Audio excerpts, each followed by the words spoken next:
The following is a presentation of Moonlight Media Works.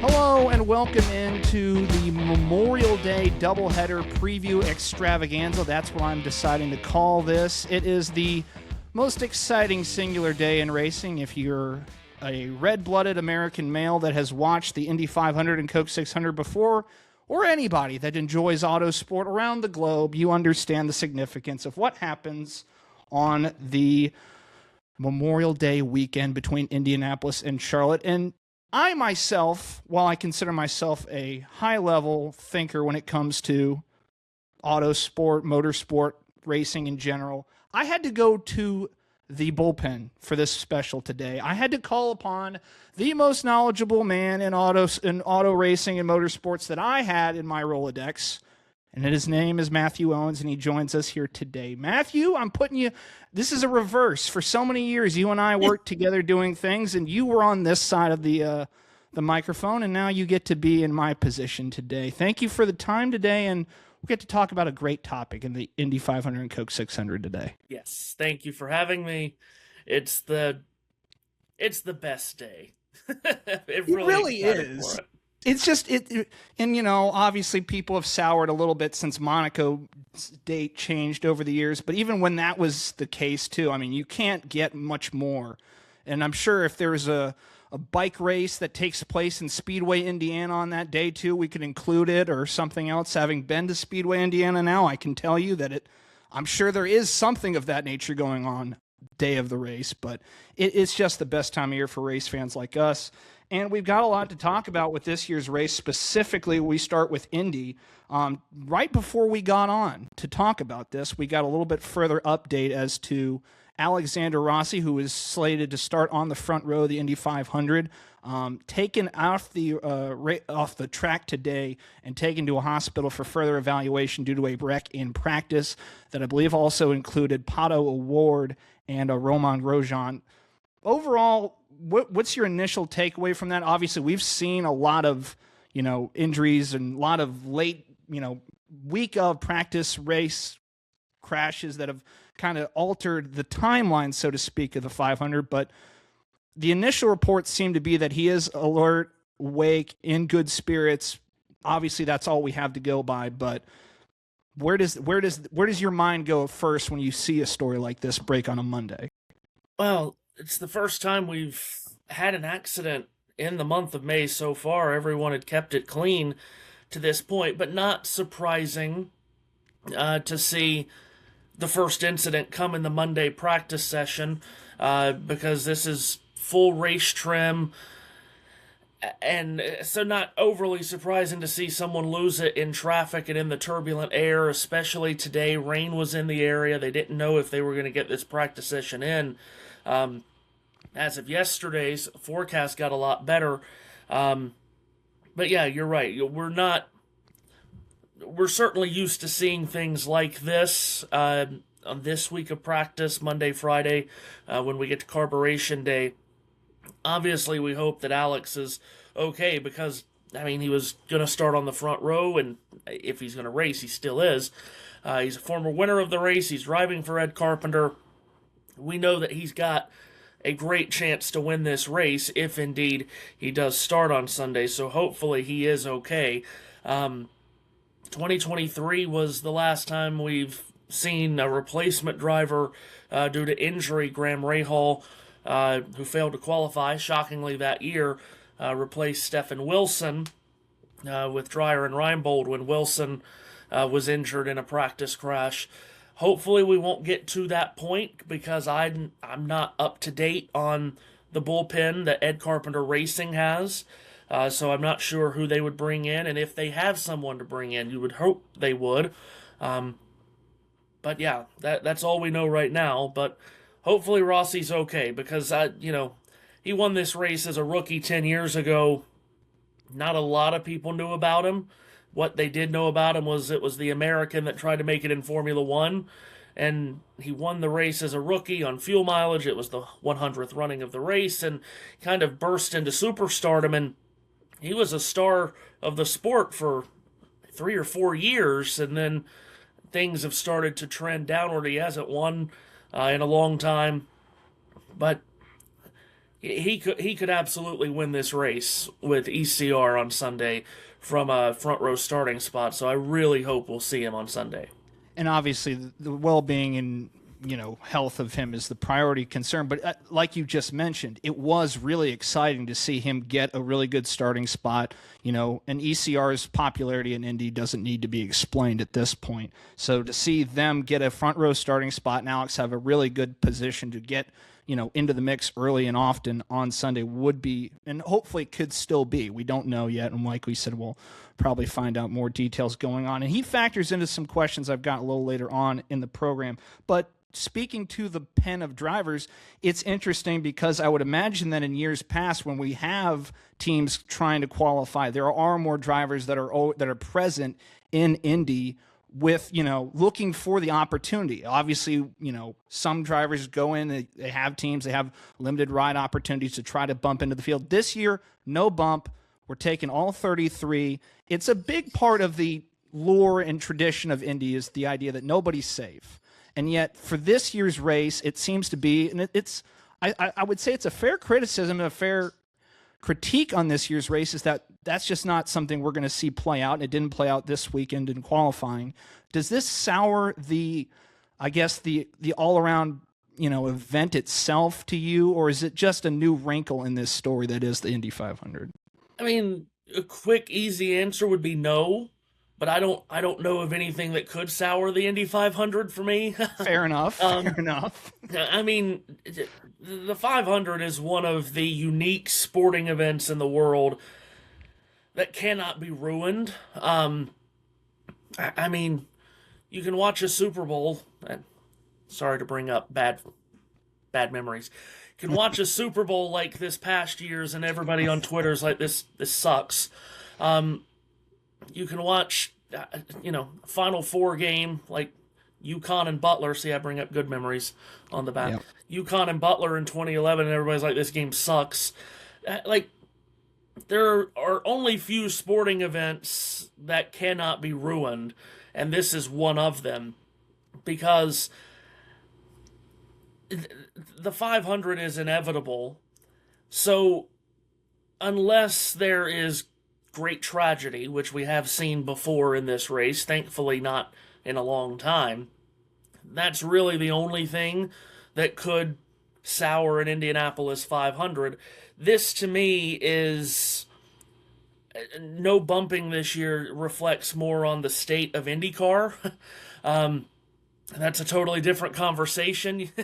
For a few years now, you kind of, for more than a few years, you kind of separate the 500 from IndyCar.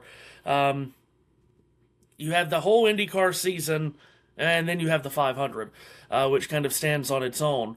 There is some thought that next year, with it supposedly being the last year of this generation of car, there's a lot of thought that maybe you'll see some one-off teams with these old chassis just say, okay, this is the last chance to use this chassis to run the 500, and maybe we'll get, more entries than we've had in a long time.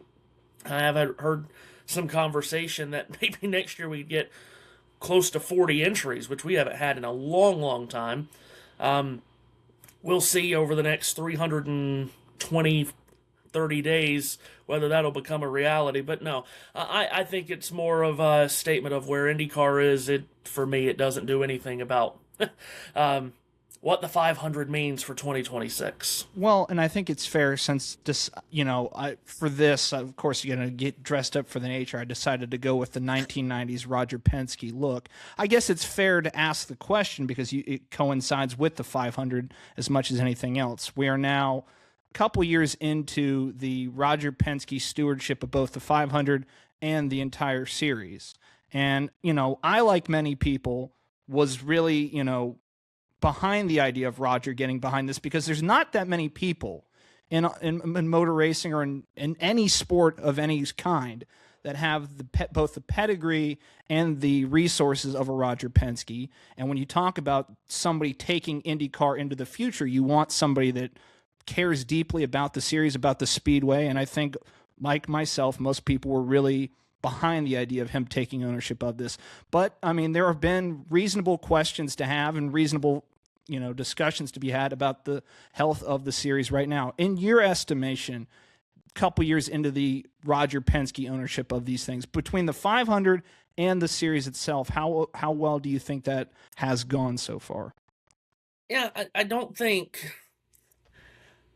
especially in this social media world, it's super easy to just quickly react and say it's been a total failure. I don't go that far. I do not think it has been this complete and total failure, but it has not gone as well as I thought it was. Because like you, I thought this was going to be a huge game changer for the entire sport, and it has. Maybe not in the ways that we all expected it to be. I still think, as crazy as this is to say, the sport is still healing 18 years from unification. I mean, the split was the single worst thing that the sport of American open wheel racing could have done to itself. It lasted so long. What did it last? It lasted 13 years, if I'm not mistaken. It was always going to take a long time to heal those wounds. We are getting there. At the same time, we have seen good things happen in what has it been? 7 years? Yes, since, since 2019. Since Roger purchased the series and the Speedway. And I think what's happening right now with Fox Sports and the series, I only think that's going to help, because now you have a network that has, they're not only airing the races and they're not only airing the sport, they're a part of the sport. So they are going to do whatever they can to make it succeed because of how much money is on the line for them. So I still think we're in the very early stages of seeing this sport blossom. Now, is it ever going to get to where it was in the 80s and the 90s when it was the premier American motorsports discipline? I don't think we're going to see that again anytime soon. Maybe I'm wrong. But what you do have every single year is this 500-mile race that everyone knows about. You do not have to be an IndyCar fan or a racing fan to know about the 500-mile race at Indianapolis. It gets enormous viewership. It certainly did last year in Fox's first year. It will again this year because the local blackout is lifted, because we've got another grandstand sellout. This is the race that makes and breaks the IndyCar season viewership-wise. Absolutely. And we're going to get another big number Sunday. I guarantee that.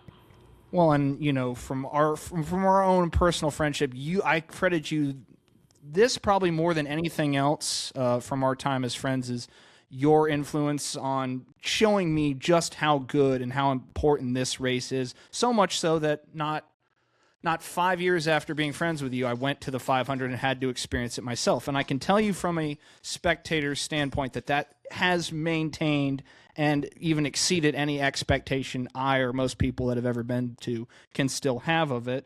But I think, I think we've kind of seen that all motorsports are kind of going through a changing environment as far as viewership and how people consume racing, how people, interact with the content that's being put out. I mean, we talk about it on the other side, and we'll talk about it with NASCAR later on in this program. I mean, the numbers that we could have seen years ago, that's probably a pipe dream. It's just not feasible anymore. But that doesn't mean what we're seeing is not still high quality or could even be better down the road. There's a lot of factors that you and I both talk about often that play a factor into it. But going back to last year's race to kind of set the table for this year, a lot different track conditions last year, much cooler temperatures throughout the entire month of May. Kind of saw Honda in particular have such a strong season overall, but really dominate for much of the festivities at Indy. Based off of the early data we've seen from both the qualifying and practice sessions, it seems to be a little bit more balanced out. Do you think Chevy overall as a manufacturer has kind of come ready to play this year more so than they did last year? Yeah, I think so. It has been really promising to see Chevrolet rebound the way they have. They they had the majority of the cars in the Fast 12. Granted, Honda is at the top, but it's the same Honda that beats everyone every week. Right. But I think Chevrolets have certainly come, and they're going to be much more competitive this year. 8 of the Fast 12 are Chevrolets, and I think you're going to see a lot of that on Sunday. And listen, we'll probably get into this later, but Alex Palou is in his Jimmy Johnson era to make a NASCAR comparison. But just because he has won the pole doesn't mean he's going to run away with this race. First off, this is not a race anymore that anyone runs away with. That's just not how the race runs anymore. Not to say he won't win. He obviously has a great chance to win. He obviously did it last year. But he was not the fastest car Sunday in qualifying. He was 11th fastest in the first session, and then turned it on to be second in the second session, and obviously fastest when it mattered the most. And that's what Alex Palou seems to do better than anyone, is be the fastest when it matters the most, both in qualifying and the race. But that doesn't mean he's going to go out and he's just going to whip the field. We have not seen someone lead more than 100 laps in this race since Scott Dixon in 2020. So I don't think this is going to be just Palou running away from everyone, and I don't think it's going to be a Honda running away from anyone. To the original question, Chevrolets have come to play, no doubt. Well, you basically took my question right off the sheet there, because in the lead up to, when you see a guy like Alex Palou jump to a pole run on Sunday and saw what he did last season, and to say more about what we've seen in the years leading up to him winning last year, he was close. I mean, he was right there on the precipice of it when Helio Castroneves wins this race and gets number 4. So it's not like last year was some outlier. We've seen the Palou renaissance just continue to go up. So the immediate question that you kind of already touched on was that, is this a doomsday scenario for the field? And what you're basically telling me is, no, I think there should be more parity. And I know parity is probably a loose term when it comes to this race, because you'll see people get aggressive off the start. You'll see others try to play it safe. It's one of the most unique races in that regard, because you'll see guys lead at the beginning of the race that have no purpose in doing it other than they want to lead the Indy 500. Right. And then you'll see other teams that completely lay back. It's similar to what we see in some bigger, oval racing with NASCAR and some other things with the strategy plays. But truly, there's nothing like the different strategies you will see play out in this race. Yeah, you're right. This truly, I got to pick my words carefully here. So you have the great pomp and circumstance at the start, but the moment Roger Penske tells the drivers to start their engines, and when the engines get started, it becomes the great fuel mileage 500. And I know we're in an era right now where we don't like fuel mileage racing as motorsports fans. Don't get me started. But that's the race. That's the way this race has been for many, many years. We know the story of, if you're out there leading, you are towing the entire field around the track. You're using more fuel. Going back to Alexander Rossi 10 years ago, nowhere close to the front for the majority of the day, saves fuel the best, and wins the race in what was then a stunning upset. And we've seen many, many fuel mileage races over the years. So you're right. The strategy of the race, there's so many different balls in the air on strategy, because it is an honor to have your car leading the 500. So you're not going to have people that just go back and drop back for the sake of saving fuel if they believe that they can get up there and lead. So we'll see how this race plays out. A lot of it depends on the start. We know how perilous the start is. 11 rows of 3 into a 90-degree left-handed turn. We've had first lap crashes each of the last 2 years. We've had it 14 times now in the history of the race. So get through the first turn, then get through the first lap, and then settle in and see what we see. But no, I'm hard-pressed to say that this is just going to be Palou going off and winning by margins that we've seen in the 80s. Right. Well, I mean, you talk about just the beginning. We've seen people in the last couple of years, including last year, we've seen guys not even make it to the start of the race. We'll go all the way back to Roberto Guerrero. I mean, we could do that. We could do this for, there's so many things that lead up to just getting to the green flag at the start of this race that make this so interesting to talk about. This is a topic that I have yet to truly put together myself, but somebody like you would have a better answer to it than I would. Where do you value the trials that we see in practice, the times we see up in practice sessions, whether it be, the week leading up to actual qualifying or the week leading up to the race? Where do you value that versus a qualifying position? Because take a guy like Joseph Newgarden, for example, and wins back-to-back races, has really an unspectacular race last year, struggled for much, if not the whole season last year, does get a win to start this year off, so things trending in the right direction for both Penske and the two-car specifically, but then comes out and puts together what I would call fairly a lackluster run in qualifying, goes out today in practice, tops the chart again, has shown speed at different points, but doesn't quantify to where he's going to be starting on Sunday. Where do you value one versus the other with what we're going to see Sunday? And is there anything you can ultimately use to figure these things out? Truthfully, you take all of the many hours of practice the week before qualifying, and honestly, you apply that all to qualifying, and even then, you can't take it overly seriously because you don't know if there has been any, who has a no-toe lap, who did get some help. But once we get to this week, I throw all of that away, I think, or at least 95% of it. The 2 practice sessions on race week, the one we had today, and if we get the final practice on Friday, is obviously very important, particularly the one on Friday, because more times than not, the 2 hours that you get Friday will be in similar conditions to what you have on Sunday. Doesn't always play out that way, but most of the time you would expect it to. But again, that Friday session might not be in play this year. But forecast is, at least I haven't looked at it today, but the forecast for Friday has shown pretty heavy chances of rain. So today's practice session getting in was very important. But yeah, I don't think you can put a lot, and I just looked it up, Friday, 90% chance of rain Friday now.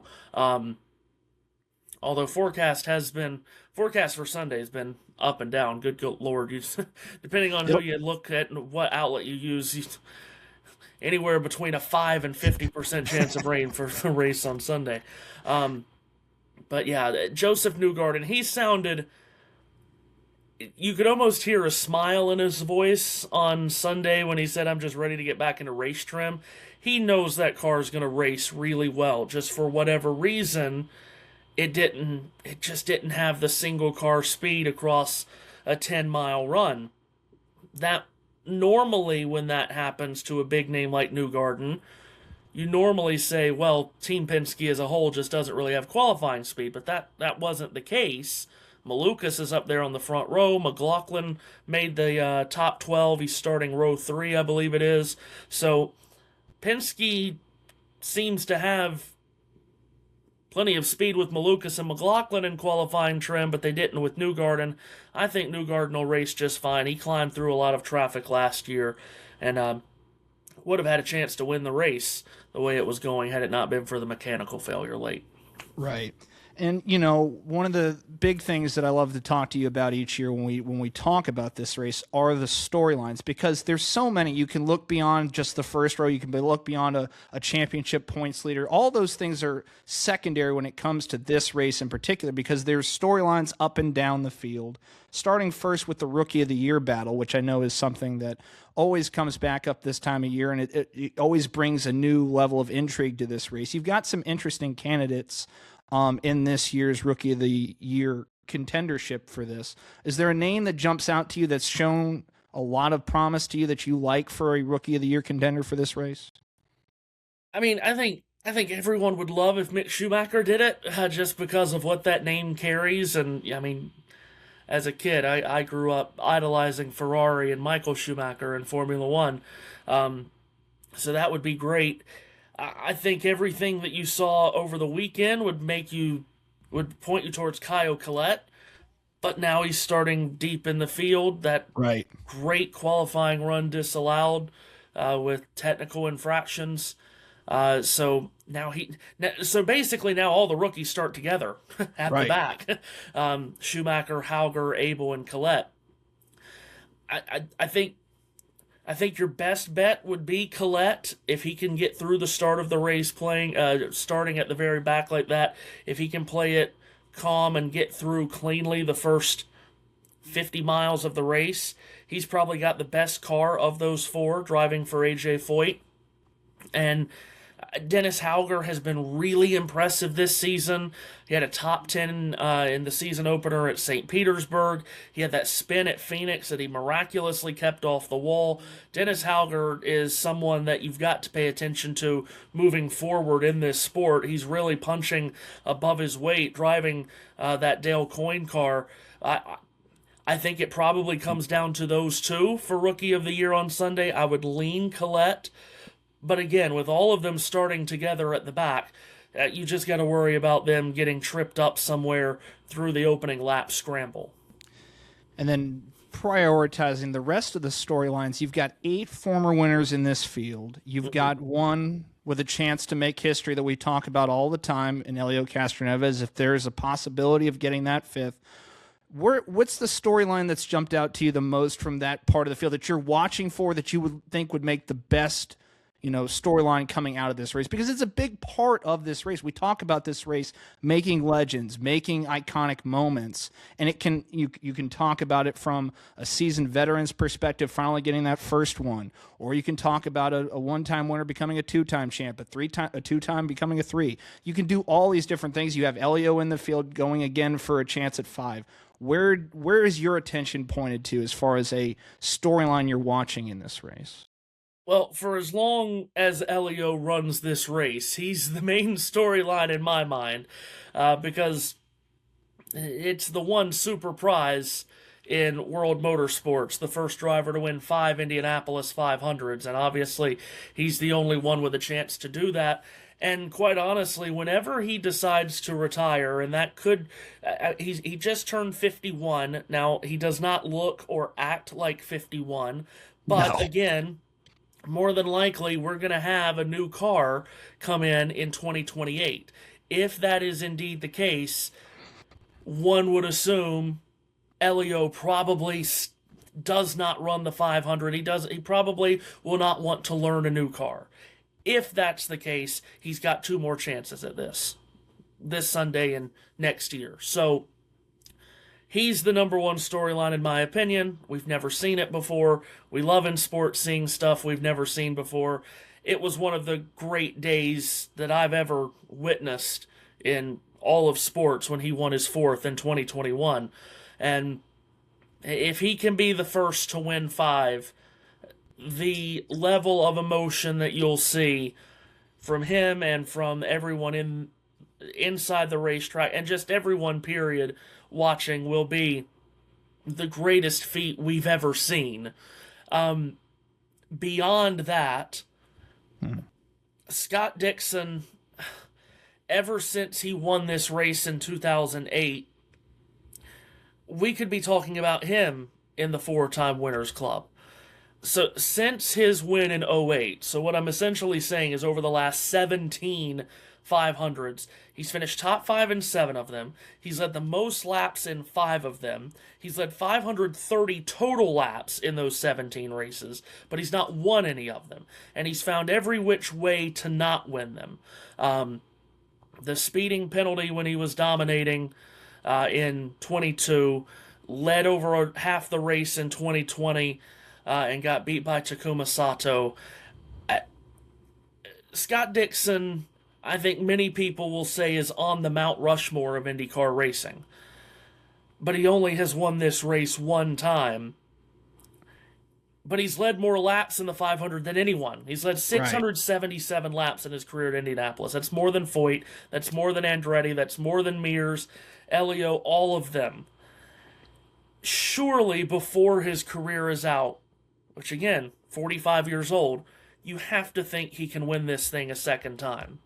It would almost feel cruel if he didn't. He's got, from what I've seen in qualifying, he's got a good car, not a great car, but again, qualifying does not translate to the race. He's run this thing 23 times, so he knows everything that could possibly happen to him Sunday. And we know he's called the Iceman because of just how calm and cool he is. It would be a great story if Dixon won this race. We talk about Elio going for 5. I truly believe we are not going to see many more drivers win this thing 4 times. Now, granted, only 4 have ever done it in 109 years. But the way this race is won now, it's so difficult to win, and it always has been, but it's so difficult to win.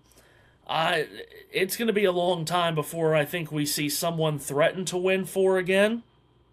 With that said, Joseph Newgarden and Takuma Sato have 2. Look at them to try to win 3. Particularly Newgarden, who still could run this race if he wanted to for another 10 or 15 years. If he can get his 3rd sometime soon, next couple of years, then we start putting him on watch to get to 4 and maybe 5. Those are the first storylines that pop up into my head. Obviously, Palou trying to defend and starting from the pole. And also, don't count out Ryan Hunter-Reay from this. Very experienced veteran, former winner of the race in 2014. He led laps and was up front until a bad pit stop last year with Dreyer and Reinbold.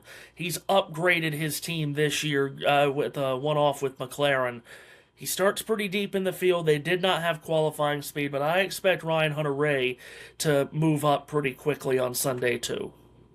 Well, and another reoccurring story that this just made me think about is we've also got a situation with Pato O'Ward where we're starting to get to the level of so close. Yeah. How many times are you going to get so close without winning it? And obviously McLaren brings speed to the 500 every year. It seems like since they've really asserted themselves with this lineup and what they've been able to do in the last couple of years. And Pato has been so close. There was the heartbreaking losses to Newgarden, and there was you can go back in time and look back to even the one against in the loss to Ericsson. Yeah, where I thought there was going to be a scenario where he was going to get a shot at Ericsson there late in that race. Paint the picture for people that, don't have the history. A guy like Pato O'Ward has the finishes up front, but there have been examples of guys that have had to really fight for years to get over that hump and do it. So if you're watching as a Pato O'Ward fan, you don't press the panic button because a guy gets this close, but you just have to be a little bit more patient that eventually more often than not, if you're consistently up front and consistently in the hunt for it, you will get rewarded more often than not. It seems that way, at least from looking back in the history books. He is the Sam Hanks of this era, and I might be going way too far back for a lot of people here, but Sam Hanks, he chipped away at winning the 500 for years. His first race was in 1940, and of course, we didn't run for, 4 years due to World War II. He came back. I love getting into World War II conversation on podcasts. That's a separate podcast. But he came back after World War II, and he came really close to winning a number of years. He finished third in back-to-back years in 52 and 53. 53, a lot of people thought it was going to be his year because he qualified so well and ran at the front. Just lost out that year, then came back a few years later in 56, and it looked like he was going to win that race too. Lost out to Pat Flaherty late. And then 1957, it just all came together for him. He led over half the race. He won the race, and I think it was his 13th try to win the race. He wins it, and you have that great emotional scene, if you've ever seen the black and white video of it, of him driving into victory lane, and as he's making the turn into victory lane, his head collapses into his arm, and he's crying. Just a great emotional scene, and he won that race and retired straight away. Now, have I gone too far back here? Okay, is he the Tony Kanaan? That was more of a modern era driver that I could have used. Possibly. I mean, listen, Pato has, in 5 of 6 500 attempts, he's finished 6th or better. The only time he didn't finish better than 6th was in 2023 when he was trying to make a pass for the lead on Ericsson and crashed late in the race in turn 3. He knows how to drive this racetrack. He knows how to manage the 500 miles. He knows how to strategize and get himself where he needs to be when he needs to be there. You go back and watch the finish of the 2024 race. He had the run to take the lead on Newgarden going into turn 3 on the penultimate lap, did not take it because he knew more than likely he would be passed on the last lap. So he decides to make the pass at the white flag, and he still gets passed on the last lap. And that was just Joseph Newgarden reaching to a level rarely seen. Pato did not lose that race. Joseph Newgarden took it from him and won the race. Pato is going to be in contention again on Sunday. You can guarantee that. He's won on ovals before. Texas, High Bank, 1.5-mile oval. He's won on short ovals at Milwaukee and Iowa. This is a race that you would think one day he's going to win. But to your point, we've seen it in this race, and we've also seen it in all of sports. Stick and ball comparisons in motorsports, I know. You only can get close so many times and not win it until you run out of chances and you run out of those opportunities. But Pato's still young. He's obviously crazy talented. I have to think one day he's going to win this race. And, and I know we just went through and talked about a lot of the former winners of the race. This is a great roster of drivers that haven't won this race before that could easily win it this year. David Malukas finished 2nd last year. Now he's driving for Team Penske. Santino Ferrucci is fast again. He's never finished outside the top 10 here. Felix Rosenqvist paced everyone on Fast Friday and in qualifying until the very last session. And if you're more of a NASCAR fan but an IndyCar fan, but you're curious about NASCAR, or you're curious about IndyCar, and you're looking for someone to become your new IndyCar driver, latch on to Christian Rasmussen. The guy is crazy talented on these ovals, and he just, oh my gosh, he's the daring Dane is what I call him. I mean, to watch him as a rookie at the 500 2 years ago, he was making moves on the racetrack that was like, this guy's got to be insane to be doing it as a rookie. And what he's done on ovals since then, he outdueled Palou to win at Milwaukee last year. He looked like he had Phoenix won this year until Will Power basically put him in the wall. These are all guys that could very well go and win this race. And we haven't even talked about the two Hoosiers, Connor Daly and Ed Carpenter, who always come loaded up and ready to win this race. Hoosier has not won this race since 1940, 86 years ago. And if one of Ed or Connor were to win this race, it would be a great, great scene. That's why I love you, Matthew, that you had 1940 just on the tip of your tongue ready to go. That's why I called upon you for this. Before we switch topics to the 600, the other half of the double, we do have one driver trying to complete the double, as we saw last year with Kyle Larson, unable to do it in 2 tries.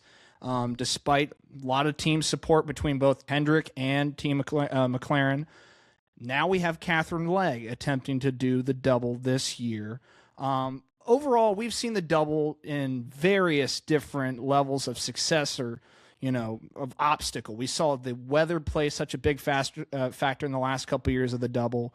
We've seen both car, track conditions, all these different things, experience play a factor in a driver's success of the double. The man behind me there being the only one to successfully pull that off all 1,100 miles and to do it at a high level, finishing 6th in the 500 and 3rd in the Coke 600.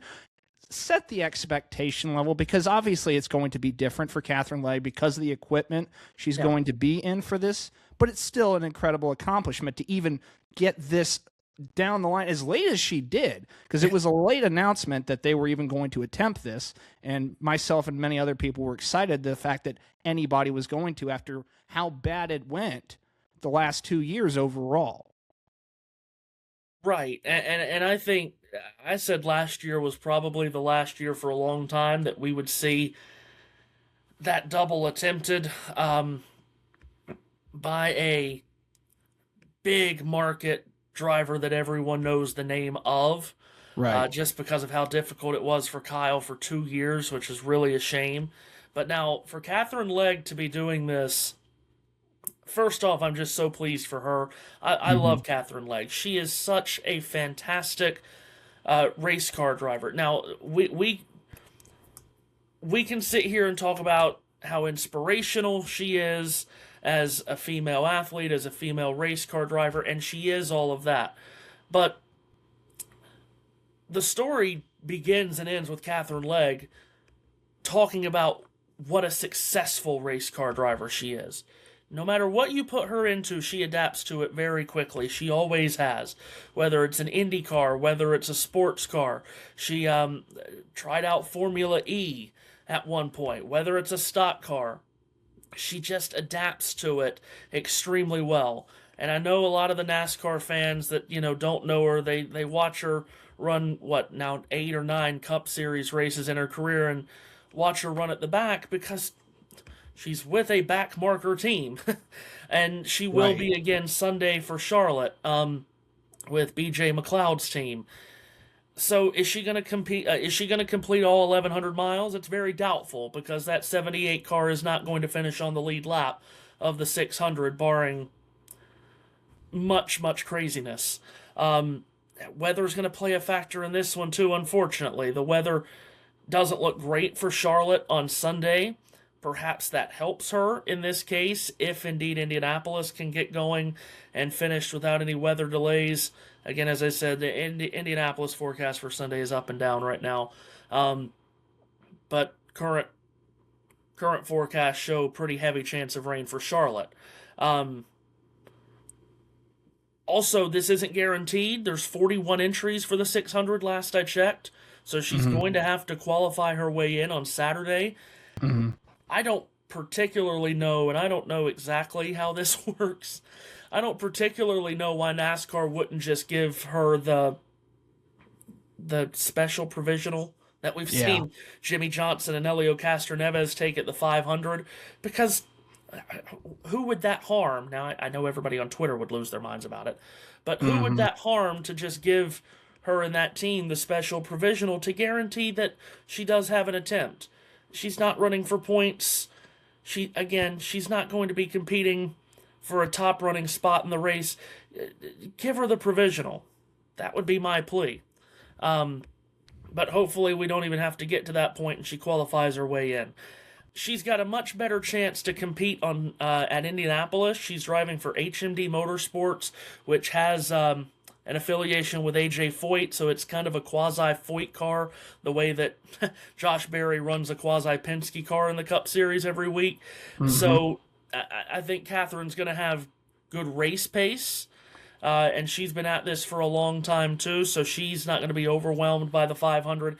Actually, she'll start directly behind Joseph Newgarden, who's in the middle of row 8. Catherine will be middle of row 9. Just try to follow the 2 car, and she'll be just fine.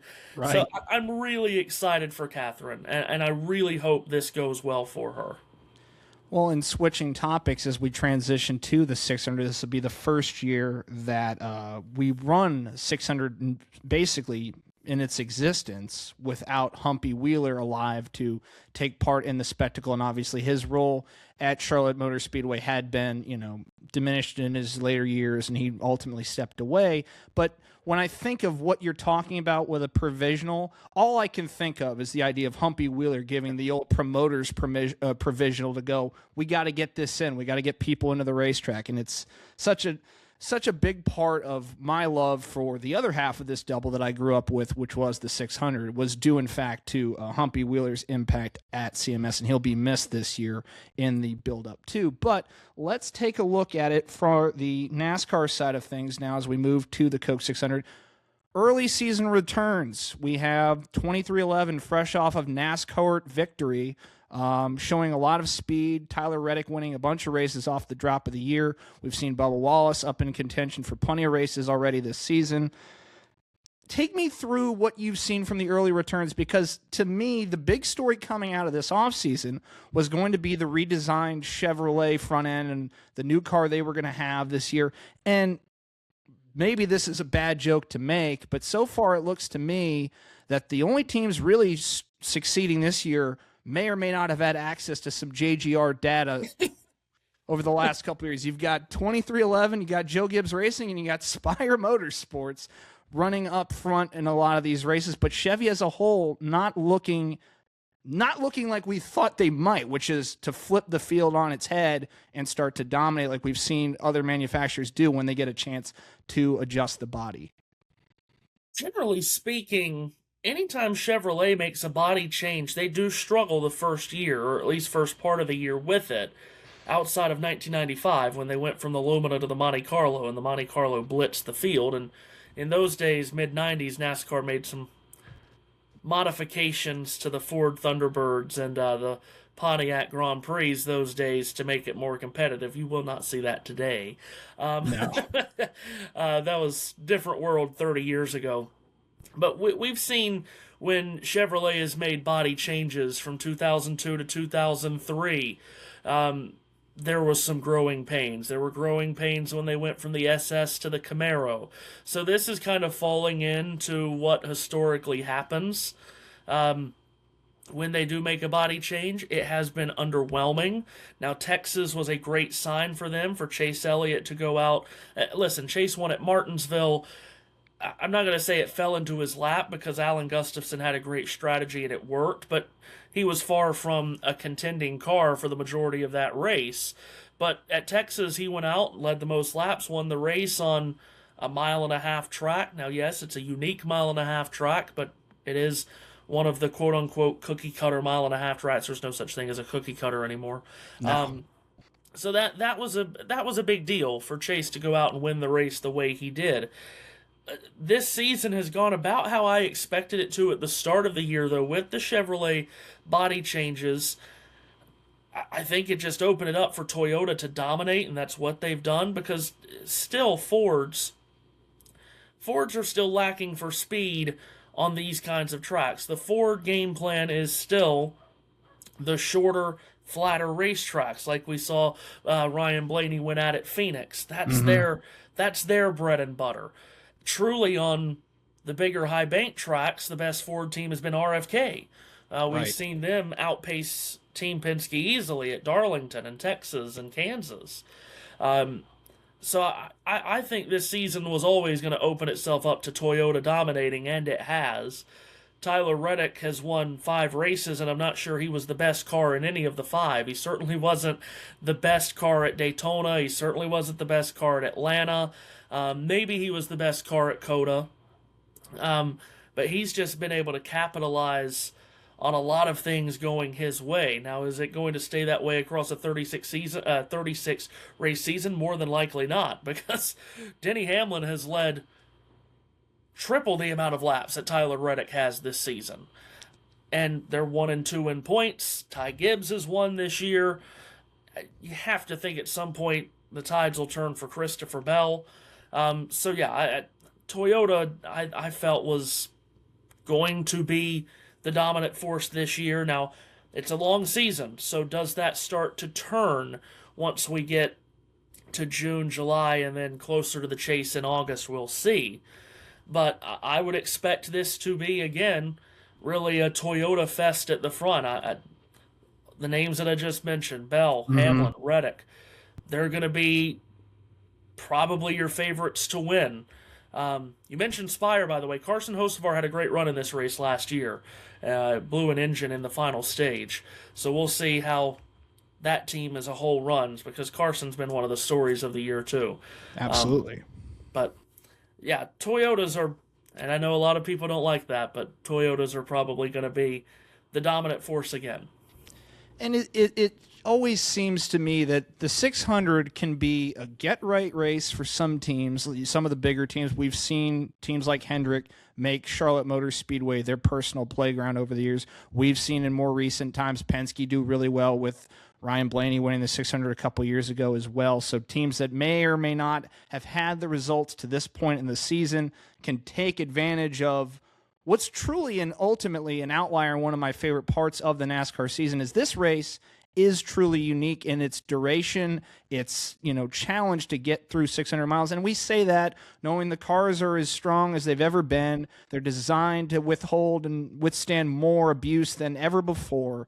Yet, and still in a 600-mile race, there are times you'll see, I think it was a couple years ago, I think we saw Kyle Larson spin out not once, but maybe even twice in a race, and still be in the final, be leading in the final 2 or 3 laps, ultimately before the Chase Briscoe attempt at the win there caused the caution. Then we got chaos at the end. But this race, Matthew, in your opinion, you'd have to say it does truly bring out some of the nuttier aspects of NASCAR in its whole. Oh, there's no doubt about that, just because it is such a long race. And yeah, you mentioned this used to be a man versus machine race because of the 600-mile aspect. Now the machines are so very reliable, but still, just look at last year. The extra 100 miles allowed Ross Chastain to climb up from worst to first. He started last, and those extra 100 miles allowed him to get up there and wrestle the win away from William Byron. Still don't underestimate what a 600-mile race can lead to. It's always going to be a long night. It's always going to be over 4 hours, barring rain. Heck, I think in 2022 it was over 5 hours. Mm-hmm. That's the race you mentioned. It total chaos at the end. I think we ran close to 700 miles that night. I was there. It felt like it. Yeah. But yeah, don't underestimate what the extra 100 miles can provide in this race. That's the ultimate wild card. Now, I hate that we do the 4 stages. Really hate that we do the 4 stages. Yeah. Why would you not just do stage racing? Huge topic right now, of course. Mm-hmm. Why would you not just do 100, 100, and 200? I don't understand why we need... I just don't understand it. It is longer, Matthew. We have to have more stages. It's longer. I don't get it. But because we do the 4 stages, perhaps you could make the case that this is the most important race of the regular season as far as the championship, because that's the most points are awarded for this race. See, we took all this time and we hadn't even got to a points comment yet. So we did good. We got all the way without talking about the points format. But it does bring itself back up because of what you just mentioned with the extra stage there. You are getting more points to worry about. So I guess the question comes back around. You brought up Ross Chastain winning last year. I think if you looked at the data going into that race, I don't think too many people had Trackhouse circled as a team that they were like, we gotta circle, watch that one car, watch what they're going to bring to the track. We've mentioned Aspire. We've mentioned some other teams already. Is there a team that's jumping out to you that could kind of play that sleeper role, kind of work their way up through 500 miles? Maybe not even showcase just how good they could actually be through that portion of the race, but in that final 100-mile stretch that you talked about, kind of rise above and put themselves in the hunt for a win. I'm not sure if RFK is a sleeper, because as I mentioned, on these kinds of tracks, they've been the better Ford team. Mm-hmm. But if they qualify for that, I'd say any of those three drivers, but particularly Keselowski and Buescher, just because of the calculated kind of drivers that they are. I think we could see one or both of those two really contend on Sunday night. And Buescher is, I say he's quietly putting together a really good season. He does everything quietly. Chris Buescher is never loud and bombastic. But he's fifth in the championship right now. He's ahead of Larson. He's ahead of Bell. He's ahead of Byron. He is just very consistent, chipping away at it. I could see the 6 or the 17 in the mix, and maybe even Ryan Preece as well, who really needs a good run after the penalty at Texas and then fiery crash for whatever that race was at Dover. I'm glad we're not talking about that. Left it off on purpose. And Chase Briscoe, too. He really needs a good run. This has not been the start to the season anyone thought it would be for Chase Briscoe. He's outside the chase right now. Common knowledge would tell you over these next few weeks he'll probably jump back in. But he needs a good run. Mentioned that he nearly won this race in 2022. Now with the 19 car that ran so well with James Small and Martin Truex Jr. in this race, I look at Briscoe as being a threat too.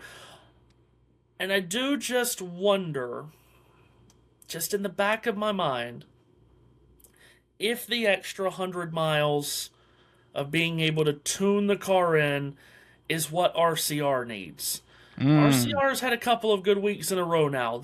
Austin Dillon, Kyle Busch, double top 10 at Watkins Glen. They both ran well at Dover. Now again, the format of Dover was ridiculous, but that was basically a full-length race. Right. At a racetrack that lends itself to cars and drivers that run well on long runs, and they both ran well. So I do wonder if they've started to turn a corner here a little bit. And maybe the extra 100 miles is what Austin Dillon and Kyle Busch needs. They both won this race before. Kyle's won it with Joe Gibbs Racing, but Austin won it in that 3 car with RCR in 2017. So just something to keep an eye out on.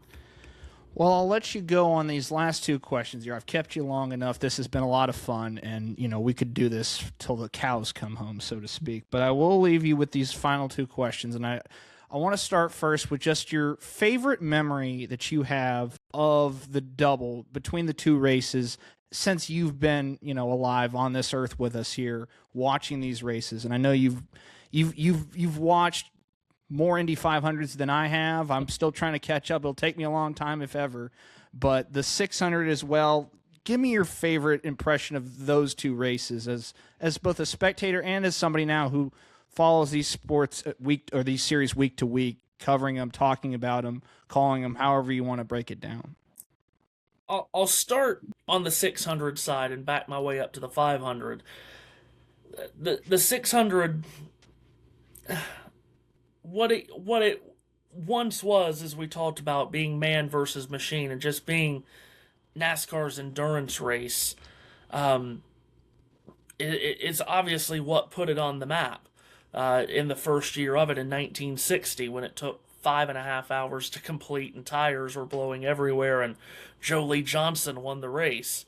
NASCAR wanted something to go up against the Indianapolis 500 on Memorial Day weekend, and they said, we're going to have a track in our little home hub, and we're going to add an extra 100 miles to it. And I can only imagine what people were thinking back then. back in the, we're going to run how many miles? But the idea of how this race has evolved over those many decades. Think too about how you would think the 600 would only be won by the best of the best, and it has been. But also think about the surprises that we've gotten and what would have been perceived as surprises in the day. Like David Pearson got his first win in this race. Jeff Gordon and Bobby Labonte got their first wins in this race in back-to-back years, 94, 95. Matt Kenseth, look what a career it turned out for him. He got his first win in this race in 2000. And then you get two huge surprises in a 3-year stretch with Casey Mears and David Rudiman. Yes. So, I mean, this race has a way of throwing curveballs that you wouldn't expect. One of the most memorable in my lifetime was 2011, with the craziness of cars running out of fuel, and Dale Earnhardt Jr. is going to break the big, long, winless drought, and he runs out of fuel on the last lap, and then everyone's expecting to see Denny Hamlin come around and win the race, but he's also run out of fuel, so it's Kevin Harvick who's come around to win the race, and that was like at the peak time where everyone, Kevin Harvick, the closer, and all of that. Bad day for National Guard cars. Yeah. Between Dale Jr. and J.R. Hildebrand's situation there playing itself out. I still feel for JR and all that. As much as we love the glory of Dan getting that Indy 500, I've always felt awful for JR and how that all worked out. Yeah. And I also remember I don't know why exactly this sticks out in my mind, talking about those drivers that all got their first win in the race. We were so close to Scott Riggs doing that in 2006. Mm-hmm. Man, he was driving an Evernham Dodge that year, and he was dynamite on the 1.5 miles. Casey Kane ended up winning that race. But again, the 600 just being this landmark event in NASCAR, it's obviously, it's a huge race. It's a crown jewel race, and it has its position as being one of the special races on the NASCAR calendar and the motorsports calendar. But reversing to the Indianapolis 500, I just, to repeat what I said earlier, it is one of the few sporting events that just cannot be ruined. I think of Sunday at Augusta as an event that just can't be ruined. Mm-hmm. Because no matter what the situation is, you're going to have storylines that everyone is going to be attracted to. Even if you've got a runaway winner. We still talk about 1997 with Tiger winning by just this gargantuan amount, mm-hmm. with great remembrance. Sunday at Augusta and the 500-mile race at Indianapolis maybe are two of the only sporting events that can't be ruined right now.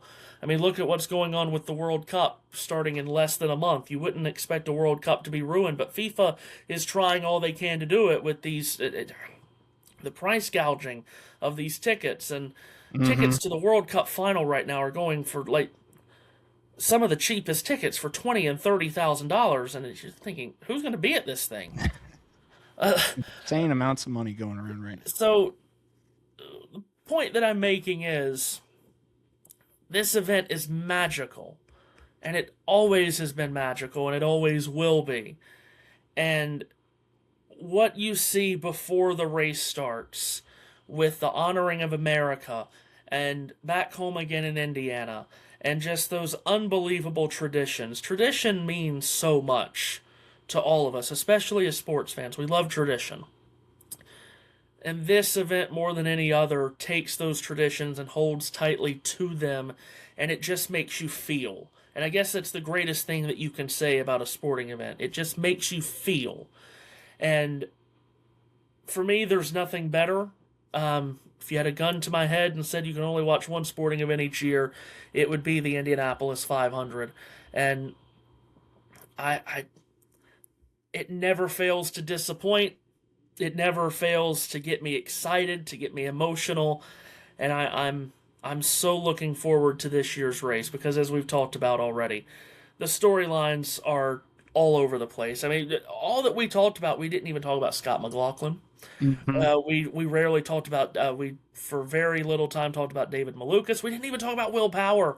I know. In the 500 with Andretti.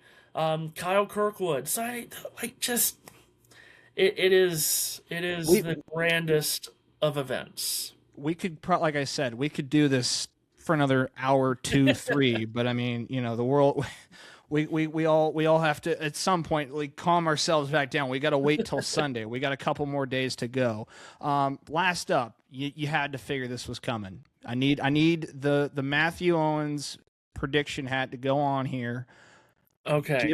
Give me your pick. I need a pick for the 500. I need a pick for the 600. The 600 is not going to be. Well, I guess it is.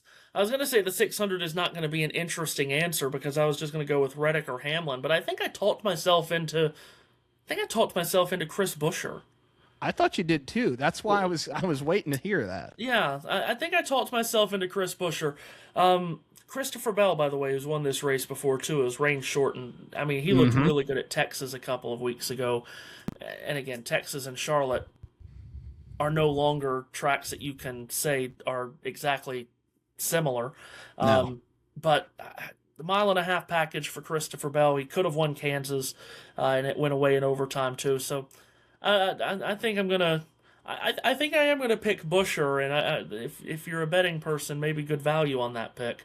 So yeah, I think I am gonna go with Buescher. As far as Indianapolis, it's a wide open race, even with Palou being what you would say is probably a fairly heavy favorite.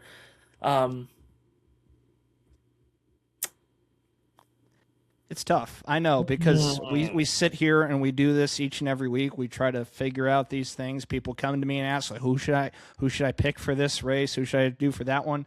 And as I have seen firsthand with Indy, it's very interesting. Like, I can sit here and give you logic behind, why I think somebody, why I can look at a guy like Palou. It's pretty easy. And I would imagine, without looking at it, and I don't have it in front of me, his odds are going to be stacked very high. But there's a reason a guy like Scott Dixon only wins this race once so far. Yeah. It's a hard thing to do. Yeah. I was fully ready to say Pato O'Ward. The crash today makes me a little bit wary, because if that is indeed a backup car that he has to drive and they don't get a practice session in Friday, I don't love the idea of your first time in that car being going into turn 1 on lap 1. I'm going to go with Scott McLaughlin. I like that pick. And that would be a great redemption story. Yes. Remember, 2 years ago, he won the pole and led a race-high 66 laps, and it just faded from him late, finished 6th. He was very disappointed with that. Mm-hmm. And he was coming back last year for the redemption of that, and crashed on the pace lap. So now he's looking for redemption for last year, where he was already looking for redemption for 24. I'm going to go on Monday, Scott McLaughlin. Right. The answer can change between now and when this is posted. It probably will 4 or 5 times. So I like that pick a lot. He was my pick going into qualifying day as somebody I thought could go for the pole. Obviously, just didn't have the laps at the time, but I don't think anybody would be wary of that pick at all, considering what speed he brings to the 500 each year. Yeah, excited to see the yellow submarine on Such Sunday. An iconic liver. We didn't even talk about that. There's so many good ones in this year's race. But Matthew, we've gone over an hour on this. This is so much fun. I appreciate it. Like I said, I've appreciated your friendship over the years, and you've really been a great influence in a positive way for me with this race and opening my eyes to just the spectacle that was. Because I think it was 2020 was the first year that I can sit there and say that I locked myself in and working it with you and sitting there and going through it. Like, it was an eye-opening experience, because aside from that man standing back there, growing up, IndyCar was kind of on its own island for someone like me, growing up a NASCAR person first, and in the last 6 years alone, my eyes have been open to so many different forms of racing and such. But the Indy 500, from that 2020 moment, I'm like, okay, now I'm understanding the bigger picture here. 4 years later, I go to the race. I sit there through back home again in Indiana, through the flyover, through the crowd, walking around the infield and whatnot, and going on the race service, and you just go, okay, I get it now. It's like the first time you see The Godfather, or you see some movie that your parents say, this is the greatest thing you've ever seen. You're like, okay, calm down. Let me form my own opinion. But then you get there, you sit in the seats, you hear Roger Penske give the command, you're just like, I get it. And I think I told you as such after the fact. So this has been a lot of fun to do, and I appreciate all your insight into this for our Memorial Day doubleheader extravaganza, whatever you want to call this. This has been a lot of fun. So thank you very much for your time today, Matthew. No, thank you. Appreciated it. As you said, we could have done 3 hours, but attention spans are not that long. No, not at all. The preceding episode was a production of Moonlight Media Works.